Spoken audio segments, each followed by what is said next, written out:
Assalamualaikum, jumpa lagi dengan saya nih guys. Perhatikan tulisan di dalam video ini sangat menyentuh bagi orang yang beriman. Tertulis, himbauan, di sini dilarang bermain judi online. Salatlah kamu sebelum kamu disalatkan. Jadi ini tentang pelarangan berjudi online ya, yang sedang marak di mana-mana, termasuk salah satunya di Aceh ya.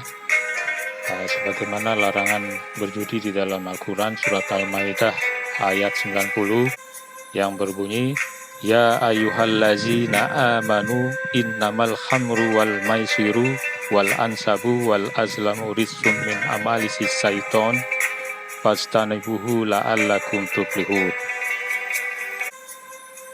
Yang berarti, hai orang-orang yang beriman, sesungguhnya meminum khamar, berjudi, berkurban untuk berhala, mengundi nasib dengan panah adalah termasuk perbuatan syaitan.